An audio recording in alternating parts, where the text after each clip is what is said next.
এখানে যা দেখতেছেন তার চেয়ে আরো খারাপ অবস্থা, অন্য অন্য জায়গায় যেই সব জায়গায় স্পিড বোট নাই, কোনো কিছুই নাই ওখানে যাওয়ার মতো তাদের দেখার মতো কেউ নাই। কারণ এতটাই ভয়াবহ অবস্থা, এতটাই খারাপ অবস্থা, সেখানে এই পর্যন্ত যারাই চেষ্টা করছে যাওয়ার জন্য সেখানে যেতে পারেনি।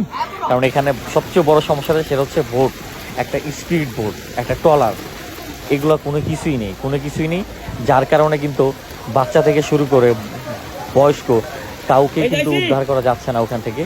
অসংখ্য মানুষ শুনেছি যে পানির সাথে ভাসিয়ে গেছে। বাংলাদেশের বিভিন্ন প্রান্ত থেকে কিন্তু অনেক ভাইরা চলে আসে এই মানুষগুলোর পাশে দাঁড়ানোর জন্য, কিন্তু ওইসব জায়গায় কিন্তু এখন পর্যন্ত যাওয়া সম্ভব হয়নি।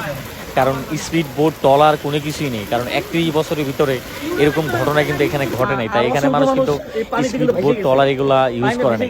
আর আরেকটা বিষয় হচ্ছে যে এই মানুষগুলো কিন্তু 12 ঘন্টা 14 ঘন্টা পানিতে ছিল, এক কাপড়ে বের হয়েছে। তা ঢাকা থেকে যারা আসবেন ভাই, অবশ্যই আপনারা শাড়ি কাপড় নিয়ে আসবেন, অবশ্যই তাদের জন্য লুঙ্গি গামছা নিয়ে আসবেন, অবশ্যই শীতের একটু কাপড় নিয়ে আসবেন। কারণ মানে শীতে কাতর হয়ে এই মানুষগুলা কাঁপাকাঁপি করে, কারণ এক কাপড়ে কিন্তু আইছে, এক কাপড়ে আপনি বের হয়েছে ঘর থেকে, কোনো কিছুই কিন্তু সাথে করে আনতে পারে নাই, যে কারণে কিন্তু মানুষগুলা কিন্তু মানে বিভিন্ন অসুস্থ হয়ে যেতেছে। বিশেষ করে মানে পানির যে চুলকানি থেকে শুরু করে আরো নানান রোগ কিন্তু এই মুহূর্তে দেখা যেতেছে।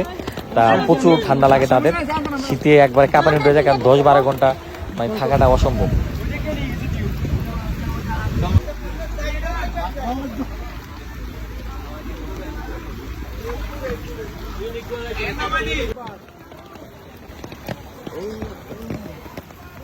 সামনে